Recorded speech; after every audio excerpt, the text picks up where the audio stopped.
इस कार्यक्रम के पुण्यार्चक हैं श्री महेंद्र बरजात्या, श्रीमती संतोष बरजात्या, संजय, दीपिका, संदीप, पिंकी, सार्थक, समर्थ, पर्व एवं पर्विका बरजात्या एवं समस्त परिवार। Firm Bharat feeds and extractions limited, Bharat पशु आहार, इंदौर, भेरूलाल कपूर चंद एंड कंपनी, इंदौर।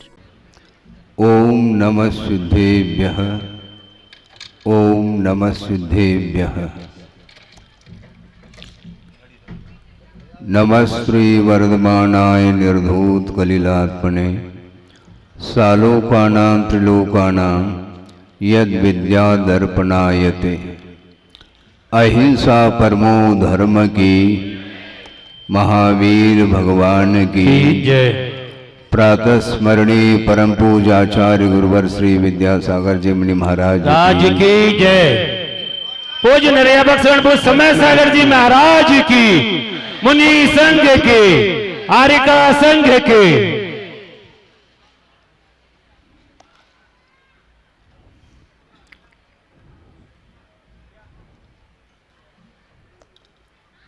प्रति समय आत्मा में परिणाम उत्पन्न होते रहते हैं और वे परिणाम शुभात्मक भी होते हैं और अशुभात्मक भी परिणाम होते हैं। परिणामों का होना अलग वस्तु और परिणामों का कर जाना अलग वस्तु। गुरुदेव हम लोगों के लिए बार बार प्रतिदिन कोई न कोई प्रसंग बना करके आगम के आधार से हम लोगों को संबोधित करते थे। वे वर्तमान में उपस्थित नहीं हैं, किंतु भावों का तारतम्य बना रहे तो निश्चित रूप से परिणामों में उज्ज्वलता आ सकती है। वे परिणाम जो होते हैं उसमें निश्चित रूप से पूर्व में अज्ञान दशा में जो भी पाप का अर्जन किया है उसके प्रतिफल के रूप में जब वह कर्म उदय में आता है तो उपयोग को प्रभावित कर सकता है।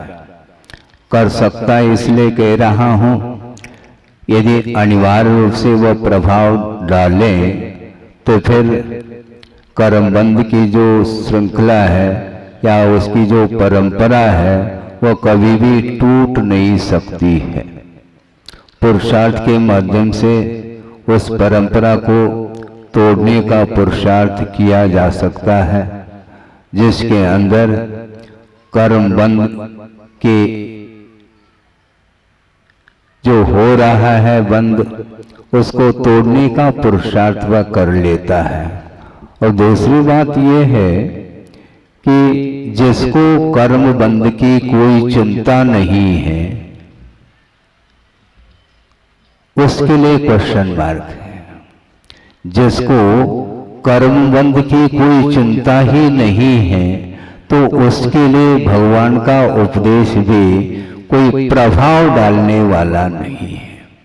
हम कहाँ रहें जब भगवान अनंत शक्ति के धारक हैं, विश्व को जानने वाले हैं, उनका ज्ञान अपने आप में क्षायिक ज्ञान माना जाता है। दर्पणायते आप लोग बोलते हैं, सारा का सारा विश्व ही प्रतिबिंबित हो रहा है और उनकी दिव्य ध्वनि में जो बात आ रही है और उस दिव्य ध्वनि की विराटता को कौन स्पष्ट कर रहे हैं? गणधर परमेष्टि, जो द्वादशां के पाठी माने जाते हैं, गणधर पद पर आसीन हैं, वे भी प्रभु की आराधना निरंतर करते रहते हैं। और जो मुमुक्षु भव्य जीव है, जो चाहता है कल्याण करना चाहता है, उसके लिए वह उपदेश देते हैं और उपदेश का प्रभाव भी उसी के ऊपर पड़ता है। बहुत एक विस्मय सा होता है कि अतीत में कितनी बार इस प्रकार के अवसर प्राप्त हुए होंगे, किसी को ज्ञात नहीं है। कितनी बार उपदेश सुने होंगे, इसका कोई भी किसी को ज्ञात है कि कितने बार सुन लिया है? बार बार सुनाओ ऐसा बोलते हैं आचार्य महाराज, सुनाना ही है, क्योंकि कर्तव्य को गौण किया नहीं जा सकता। भरी सभा में सब सुन रहे हैं, किंतु मनोयोग के साथ जो धर्म की जो आराधना करता है उसके लिए उस धर्म श्रवण का लाभ मिल सकता है। सुनने के लिए कर्णेंद्रिय हैं, जिसके माध्यम से शब्द को ग्रहण किया जाता है, किंतु जिसके पास मन नहीं है वह मात्र कानून के द्वारा उस वाणी को ग्रहण कर रहा है, सुन रहा है। न वह दूसरे को सुना पाएगा, न वह स्वयं ग्रहण कर पाएगा। उसका जो मीनिंग है, अर्थ है, उसको समझने की क्षमता मन के पास है। और आप लोग जितने भी सुनने के लिए बैठे हैं श्रोतागण, मैं श्रोतागण उनको मान रहा हूं, आप ध्यान रखें। जो व्रती हैं वो अलग हैं, और उनके पीछे जो बैठे हैं उनको मैं श्रोता के रूप में स्वीकार करता हूं। उनके लिए ये उपदेश है। और जिन्होंने गुरुदेव के उपदेश और आदेश को आत्मसात करके जो साधना में रत हैं, यथायोग व्रतों का पालन करने के लिए जो निरंतर प्रयासरत हैं, उनके लिए ये उपदेश नहीं है। क्लियर कट है। हाँ, क्योंकि आप ही लोग बोलते हैं जो सोता है उसको क्या जगाना, जो जाग रहा है उसको क्या सुनाना। मैं ये कहना चाहता हूं आप लोग जागृत हैं, इसलिए जो जागृत नहीं है किंतु जो जागृत होना चाहता है, भीतर की उत्कंठा है, उसके लिए उपदेश काम करता है। बहुत विचित्र दशा है। आप लोगों ने पढ़ा होगा, एक दर्शन पाठ में एक कारिका आती है। क्या आती है? दर्शनेन जनेन्द्राणाम साधुनाम वंदनेन च न चिरं तिष्ठते पापम छिद्र हस्ते यथोदकम्। अंजलि बनाई आपने और उसमें जल डाला गया और वह एक एक एक एक बूंद करके रिस जाता है। उसी प्रकार जिनेंद्र भगवान के दर्शन और मुनींद्रों के दर्शन करने से चिर संचित जो पाप है वह एक क्षण में वह क्षय को प्राप्त हो जाता है। ये दर्शन पाठ में ये कारिका है, यह भाव है उसका। अब अतीत में हमने कितनी बार जिनेंद्र भगवान के दर्शन किए, कितनी बार मुनींद्रों के दर्शन किए, इसके उपरांत भी वह पाप गल क्यों नहीं रहा है, वह पाप समाप्त क्यों नहीं हो रहा है, क्षय को क्यों नहीं प्राप्त होता है? प्रश्न यह है। अब उत्तर क्या मिलेगा?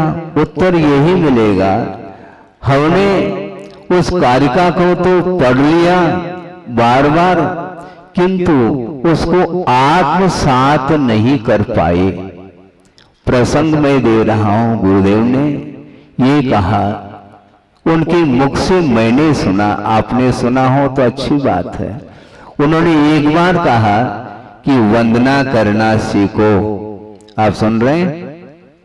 गुरुदेव ने ये कहा कि वंदना करना सीखो। मैं बैठे बैठे सुन रहा था और ये विचार में, मन में ये विचार आया कि आचार्य महाराज ने हम लोगों को दीक्षित किया, शिक्षित किया, इसके उपरांत भी संकेत उनका ये बार बार आ रहा है कि वंदना करना सीखो। इसका अर्थ ये है कि प्रभु के सामने खड़े होने मात्र से वंदना नहीं होती। मन भी खड़ा होना चाहिए। हम तो प्रतिमावत खड़े हो गए, किंतु मन हमारा किधर जा रहा है? मन में कौन कौन से अपेक्षाएं उत्पन्न हो रही हैं? उन अपेक्षाओं के साथ जो प्रभु की आराधना है वह आराधना नहीं मानी जाती। समीचीन आराधना यदि हम एक क्षण के लिए भी करते हैं तो निश्चित रूप से मोह कर्म के ऊपर प्रभाव पड़े बिना रह नहीं सकता। ये सिद्धांत है। आप सोचो, विचार करो कि महाराज हम क्या कर रहे हैं। फिर हमें किसी को कुछ नहीं कहना है, हमें स्वरूप संबोधन करना है। मैं प्रवचन देने के लिए या उपदेश देने के लिए बैठा हूं, एकमात्र औपचारिक है, किंतु यह उपदेश भी अपने आप में धर्म ध्यान या स्वाध्याय का एक अंग है। और मैं स्वाध्याय करने के लिए बैठा हूं और उस निमित्त से आप लोगों को भी सुनने को मिल रहा है, इसमें कोई बाधा है ही नहीं। तो गुरुदेव के जो संकेत हैं उस ओर हमारा ध्यान जा रहा है। आपका जा रहा है तो अच्छी बात है, नहीं जा रहा है तो वह मेरे बुद्धि का विषय नहीं बन सकता। मैं अपने मन में जो तरंगे उत्पन्न हो रही हैं उसका संवेदन तो मैं कर सकता हूं। मेरे भीतर कौन कौन से विचार उत्पन्न हो रहे हैं, किन किन अपेक्षाओं को लेकर के भाव उत्पन्न हो रहे हैं, किंतु आपके भीतर जो लहर उत्पन्न हो रही है उसका संवेदन मुझे नहीं होने वाला, न प्रभु को होने वाला। ये ध्यान रखो, प्रभु विश्व को जानते हैं किंतु संवेदन विश्व का नहीं होता, स्व का संवेदन होता है। और वह निश्चय से निजानंद रसलील कहा है कि सकल के गायक तदपि फिर भी निजानंद रसलील। वो अपने आप का स्वाद ले रहे हैं, स्व का संवेदन, और वह भी वर्तमान का संवेदन होता है। अतीत और अनागत का ज्ञान हो सकता है, संवेदन तो केवल वर्तमान का और स्व का ही संवेदन होता है। अब बात रह गई है कि संवेदन स्व का होता है, तो प्रश्न ये उठता है, एक मिथ्या दृष्टि है, वह संवेदन शून्य है क्या? बोलो, जड़ तो नहीं वो, उसको अपना संवेदन हो रहा है क्या? नहीं, हाँ बिल्कुल हो रहा है। फिर महाराज क्या होगा? फिर होगा कुछ नहीं, बात स्पष्ट हो जाएगी अभी तत्काल आपके लिए। समय सार आदि अध्यात्म ग्रंथों में जो कुंद स्वामी ने जो विषय रखा है उसको और स्पष्ट करते हुए टीकाकारों ने ये लिखा। शिष्य ने प्रश्न किया कि महाराज आप कदम कदम पर, हर पृष्ठ पर, हर लाइन में स्वसंवेदन की बात करते हैं, किंतु उसके पीछे एक जो विशेषण जोड़ा जा रहा है वो हमें बात समझ में नहीं आती। कौन सा विशेषण? वीतराग स्वसंवेदन। मात्र स्वसंवेदन नहीं कहना चाहते, वीतराग स्वसंवेदन। महाराज कोई सराग स्वसंवेदन भी होता क्या? क्यों नहीं होता? ये पारशेष न्याय से स्पष्ट हो जाएगा, क्योंकि जो कुछ भी विशेषण जोड़ा जाता है वह अन्य विषयों को वह पृथक करने के लिए ही विशेषण जोड़ा जाता है। ये क्लियर है। जैसे मान लो जीव कहा यावन मात्र जीव ग्रहित हो जाएंगे, किंतु मुक्त जीव कहा तो संसारी जीव पृथक हो जाएंगे। उसी प्रकार स्वसंवेदन कहते ही निगोद से लेकर के शुद्ध परमेष्टि तक सब संग्रहित हो जाएंगे, किंतु वीतराग स्वसंवेदन कहते ही सराग संवेदन करने वाले जो जीव हैं वो अपने आप पृथक हो जाते हैं। इससे स्पष्ट है गुरुदेव का बार बार संकेत जो जाता है, वंदना करना सीखो। हम सीख नहीं पाए अभी तक, अब तो सीखे कम से कम, क्योंकि अभी तक तो गुरुदेव सामने थे और वो कान पकड़ करके भी हम लोगों को समझा सकते थे, इसमें कोई दोहरा नहीं। लेकिन कान उसी का पकड़ा जाता है जो देता है। हाँ, बिल्कुल उपदेश तो सामान्य होता है, किंतु जिन्होंने विशेष रूप से गुरु को स्वीकार कर लिया है तो गुरु की दृष्टि में वह शिष्य माना जाता है। तो शिष्य के लिए वो डांट दे सकते हैं, डांट सकते हैं, किंतु जो शिष्यत्व को स्वीकार नहीं करता उसके लिए भगवान भी कुछ नहीं कहेंगे और गुरु भी कुछ नहीं कहेंगे। फिर क्या कहेंगे? ओम शांति कहेंगे। हाँ, ओम शांति का अर्थ क्या? बहुत गहरा अर्थ है, लेकिन जहां कहीं भी ओम शांति का प्रयोग नहीं किया जाता, जहां करना चाहिए वहां पर किया जाता है। कभी भी मैं बार बार इसका प्रयोग करता हूं, लेकिन अवसर दे करके प्रयोग करता हूं। बहुत भक्तगण भाव विभोर होकर के प्रशंसात्मक कुछ शब्दों के प्रयोग करते हैं, उस समय ओम शांति कहता हूं, क्योंकि मेरा कर्तव्य है, आपका कर्तव्य आप जानो। मैं निषेध करूं तो कब तक करूं? एक लिमिटेशन है। एक व्यक्ति को निषेध कर दिया, दूसरा आ गया, वो भी उसी का अनुकरण कर रहा है, तो मैं कब तक कर सकता हूं? ओम शांति के माध्यम से क्लियर हो जाता है कि महाराज कुछ अलग ही भाव दर्शा रहे हैं। तो मैं ये कहना चाहता हूं कि वंदना करना शुको करने से मुझे ऐसा लगा अभी तक हम लोगों ने वंदना प्रभु की और गुरु की हृदय से वंदना नहीं की। यदि करते तो इस धरती पर क्यों होते?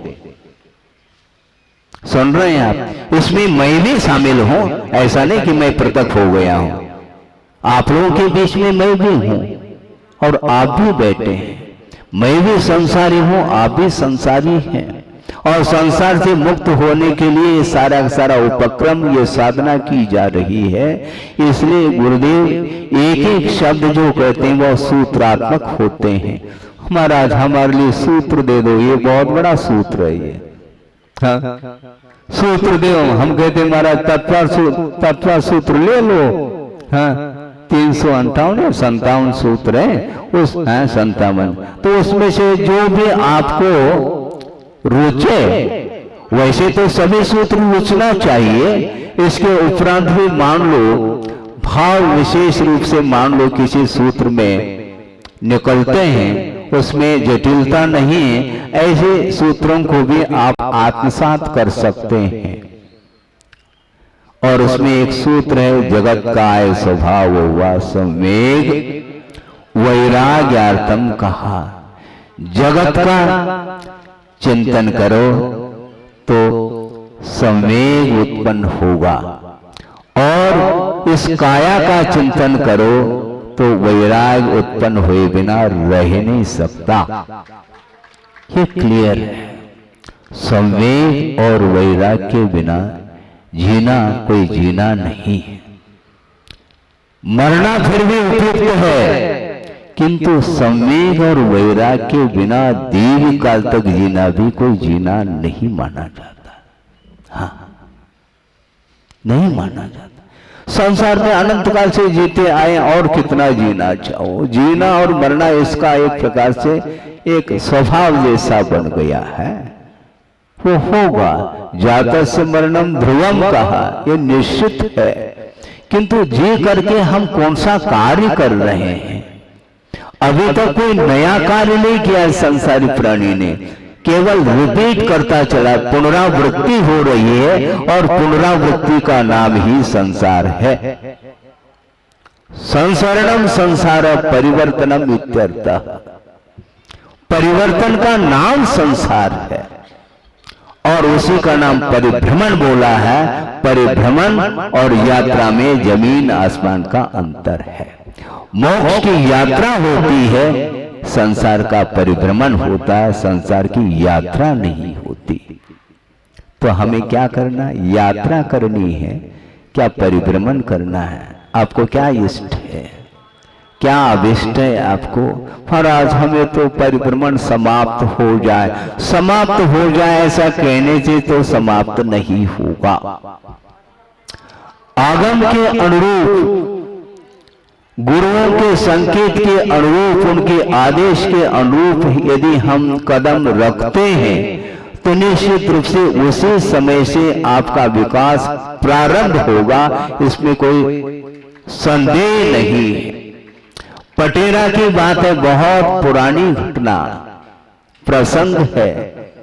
आचार्य महाराज शुरुआत में हटा पटेरा कुंडलपुर बार बार वहीं घूम करके आते थे और आचार्य भक्ति के उपरांत पटेरा में छोटा सा स्थान था, संघ भी छोटा था, 3-4 क्षुल्लक और आचार्य महाराज बैठे हैं। 2-4 सज्जन आए और चर्चा चल पड़ी कि महाराज सुनते हैं, केवल एक व्यक्ति के मुख से नहीं सुनते, प्रत्येक व्यक्ति के मुख से यही सुनने में आता है कि इस पंचम काल में किसी को मुक्ति नहीं है। हाँ, मुझे भी ज्ञात है, लेकिन यहीं तक विचारों को विराम नहीं देना चाहिए। उनका ये कहना था। तो सज्जन ने कहा कि महाराज तो ऐसी स्थिति में वर्तमान में भी मोक्ष है क्या? कौन निषेध करता है? कौन निषेध करता है? इसको लेकर के आपके मन में ये विकल्प आ सकता है, भले ही हम और आपको नहीं होगा, किंतु अपहरण जो शुद्ध होते हैं उनके लिए मुक्ति होने में कोई बाधा नहीं। हाँ, ये तो ठीक है। इतना ही नहीं, एक कदम और आगे बढ़ करके उनका कहना ये रहा कि वर्तमान में मुक्ति है। महाराज जल्दी स्पष्ट कर दो, बहुत आकुलता है। इसी का नाम तो संसार है, इसी का नाम संसार है। और जिसके जीवन में जितनी जितनी मात्रा में निराकुलता बढ़ रही है उतनी मात्रा में वह मुक्त है। मुक्ति और कौन सा मोक्ष, किस चिड़िया का नाम मोक्ष है? निराकुल भाव का नाम मोक्ष। ये द्रव्य मोक्ष ये बाद की बात है। कर्मों की निर्जरा करने में समर्थभूत जो निर्मल परिणाम है वे ही मुक्ति के लिए कारण सिद्ध होते हैं। ऐसा कौन सा क्षण जिस क्षण में हमारे भावों में निर्मलता आती है और हम निराकुल भाव का अनुभव करते हैं? कभी आपने विचार किया है? कभी सोचा है? सोचने में आता है हमेशा आकुलता आकुलता आकुलता, और कह रहे हैं आकुलता बिन कहिए। दूसरे को कह रहे हैं हम कहिए, हम स्वयं क्या कहना चाहते हैं? मोक्ष तो आकुलता बिन कहिए। मोक्ष प्राप्त करने की आकुलता भी ठीक नहीं कहते हैं आचार्य महाराज कि आकुलता क्यों करते हो? आकुलता करने से होता क्या है? आकुलता के कारण विश्वास में कमी आती है, ये उनका कहना है। जब आपको विश्वास है आगम के ऊपर, गुरुओं के वचनों के ऊपर और प्रभु के ऊपर जब विश्वास है तो विश्वास के साथ करने के कार्य निरंतर सहजता से और सरलता से करते चल जाए, निश्चित रूप से सामने मंजिल देखने को मिलेगा। बहुत कठिन हो चुका है वर्तमान में। ये जो धर्म का स्तर है बहुत गिरता चला जा रहा है और धार्मिक क्षेत्र में लौकिकता प्रविष्ट हो चुकी है, ध्यान रखो। हाँ, मैं पढ़ रहा हूं, मैं गलत नहीं कह रहा हूं, क्योंकि गुरुदेव ने कई बार उन्होंने कहा, मैं उन्हीं वचनों को रिपीट करता रहता हूं, शब्द भिन्न हो सकते हैं। उनका यही कहना है सारे धार्मिक क्रियाएं करते हुए भी वो क्रियाएं बहुत औपचारिक होती चली जाती हैं। हमारे सामने वह प्रसंग यही की बात है। चतुर्मास हो रहा था और शांति धारा हेतु लोगों ने, श्रावकों ने निवेदन किए, महाराज आपको भी वहां पर पहुंचना है। हाँ ठीक, वैसे ही हम प्रतिदिन पहुंचते हैं, देख लेंगे शांति धारा। जा करके बड़े बाबा की वंदना कर ली, स्तुति कर ली, वहीं पर बैठ गए और वहां पर पहले से ही शांति धारा करने वाले काफी सज्जन एकत्रित हुए थे और स्वच्छ सोले का वस्त्र पहन करके आए थे। और उसी समय एक परिवार और आया और निकट बड़े बाबा हैं और बड़े बाबा के निकट में ही बैठा हूं और बड़े बाबा का दर्शन करके और मेरे सामने आकर के नमोस्तु तो बाद में किया कि महाराज ये हमारा बड़ा बेटा है और ये छोटा बेटा है, आप इसको आशीर्वाद दे दीजिए। मुझे मन में ऐसा लगा ये क्षण के लिए तो प्रभु के चरणों में गए हैं और उस समय भी अपने परिवार को भूल नहीं पा रहे हैं। हम सोचो, विचार करो, आप वंदना करो, उतने क्षण के लिए तो कम से कम प्योरिटी होनी चाहिए। बाद में तो ठीक है जो आपको कहना हो कहो, किंतु कम से कम शांति धारा देखने के लिए आए हैं तो कम से कम शांति उतनी क्षण के लिए तो शांति का अनुभव करो।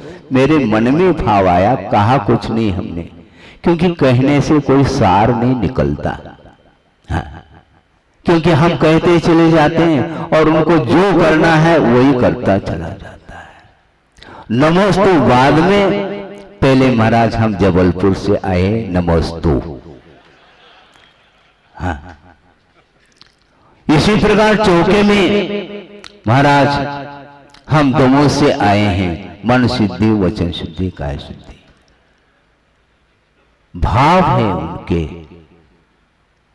वो अपनी जगह है। मैं ये कहना चाह रहा था, इसलिए गुरुदेव का ये कहना है कि वंदना करना सीखो, क्योंकि प्रभु के पास पहुंचे हैं, बड़े पुण्य के योग से पहुंचे हैं और वहां पर पहुंचने के उपरांत पुनः इधर उधर की जो चर्चाएं होती हैं वो किसी भी प्रकार से हमारे लिए साधक नहीं हुआ करता।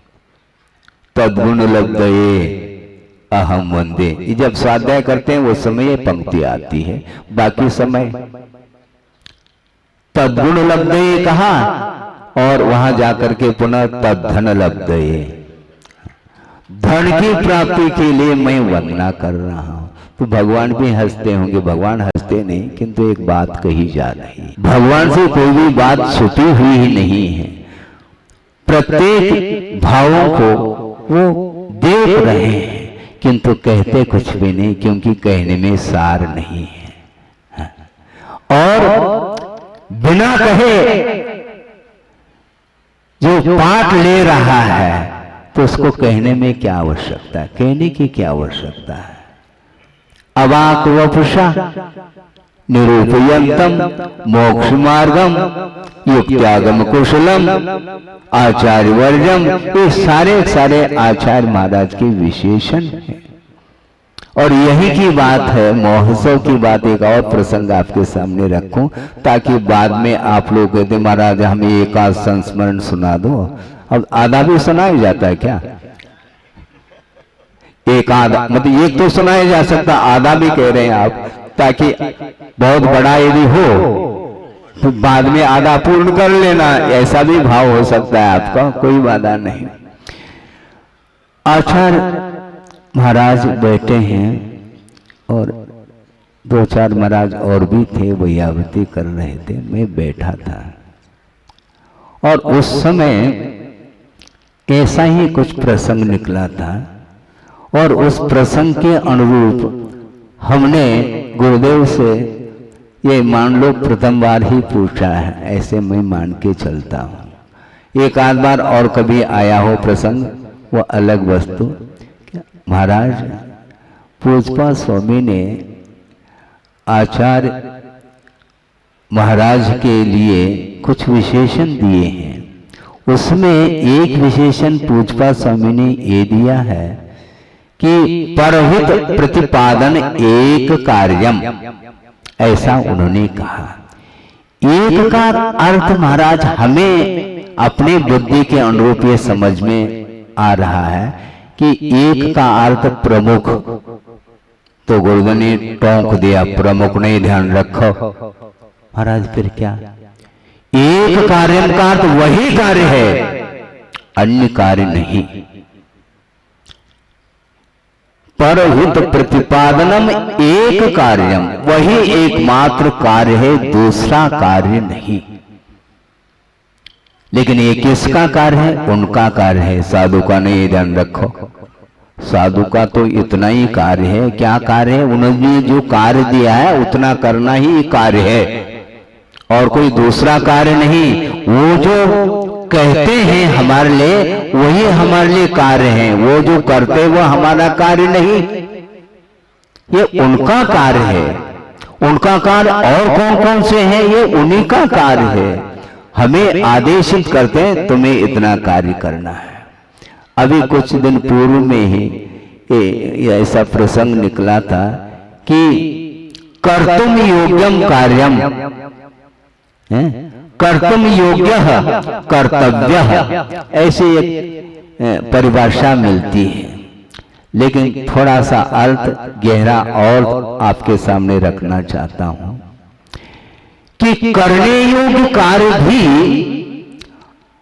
आप ध्यान दें, क्योंकि यह प्रवचन नहीं है, एक तत्व चर्चा के रूप में मैं दे रहा हूं।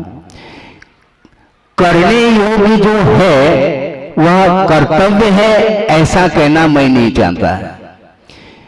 करने योग्य होकर के भी वह अकर्तव्य के कोटि में आ सकता है। महाराज आप क्या कहने जा रहे हैं? बहुत सही कह रहा हूं मैं। करने योग्य कार्य कर्तव्य के रूप में ये कहना एक सामान्य कथन है, किंतु करने योग्य होकर के भी वह अकर्तव्य के कोटि में क्यों आ रहा है महाराज? इसलिए आ रहा है ऊपर से आदेश नहीं है। हाँ, सुन रहे हैं? आदेश जब तक नहीं, वह करने योग्य कार्य होकर के भी वह हमारे लिए कर्तव्य के रूप में नहीं, क्योंकि बिना लाइसेंस ठीक नहीं माना जाता। लाइसेंस चाहिए, परमिट जिसको बोलते हैं, नेशनल परमिट जिसको बोलते हैं। बिना ऑर्डर, बिना आदेश संभव नहीं। वह योग्य है व्यक्ति कर्तव्य के पालन करने के लिए, किंतु बिना उनके संकेत आदेश के वह एक बाल मात्र भी इधर का उधर नहीं कर सकता और नहीं करना चाहिए। यह हमारा भाव है। आ रहा है? करने योग्य कार्य वह कर्तव्य, करने योग्य कार्य कर्तव्य, इतना ही अर्थ है इसका। इसलिए आचार्य महाराज का इनडायरेक्ट रूप से दूसरे शब्दों के प्रयोग कर रहे हैं। आउट ऑफ कोर्स कभी भी अपने हाथ में नहीं लेना चाहिए। हम इसको आउट ऑफ कोर्स के रूप में ही रखना चाहते हैं। मान लो अमुक महाराज को बुला लिया, ठीक है, अमुक महाराज उनको बुलाओ, वो आ गए, उनके पीछे पीछे मैं भी जाऊं, हाँ ये आउट ऑफ कोर्स है।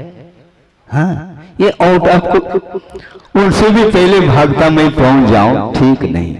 यदि पहुंच जाऊं तो कहते तुम्हें तो बुलाया नहीं हमने, हाँ, तुम क्यों आ गए? चलो, वो उन्हीं के लिए पर्टिकुलर कुछ कहना चाहते हैं, संकेत देना चाहते हैं, वो उनके लिए है, सबके लिए थोड़ी। एक छोटा भी जा सकता है, छोटा जाए अथवा बड़ा जाए, गुरु तो सबसे बड़े हुआ करते हैं। गुरु तो सबसे बड़े होते हैं, वो छोटे को भी बुलाते हैं, उस समय बड़े को खिसका देते हैं, तुम चलो तुम्हारा काम नहीं यहां पर, क्योंकि सबके लिए आदेश देना है। मात्र बड़े के लिए आदेश नहीं होता, बड़े के लिए तो और कड़क आदेश होता है। छोटे के लिए थोड़ा सा नरमाई के साथ भी वह कह सकते हैं, वो उनका विषय है, मेरा विषय थोड़ी है, मेरा विषय कुछ है ही नहीं। तो इस प्रकार समय समय पर उन्होंने जो आगम के आधार और अपने अनुभव के माध्यम से जो दिया है वो कभी भी भूल नहीं सकते। सारे विषय भूलने में आ सकते हैं। आप सिंधु को भूल जाओ, कोई बाधा नहीं, किंतु बिंदु को नहीं भूलना। हाँ, उन्होंने जो चिंतन करके जो विषय दिए हैं वो गुरुवयन इसी का नाम है। सिंधु ये आगम है, किंतु बिंदु गुरुवयन है। हाँ, इसलिए हमारे पास इतना क्षेत्रम नहीं है जो हम सिंधु को पी सके, किंतु एक एक बूंद भी हमें मिल जाए और उसको आत्मसात कर लें तो निश्चित रूप से शीतलता मिल सकती है। इसलिए आत्म शांति के लिए उनके जितने भी सूत्र हैं उनको आत्मसात कर लो, उसके बिना आत्मिक शांति नहीं मिल सकती।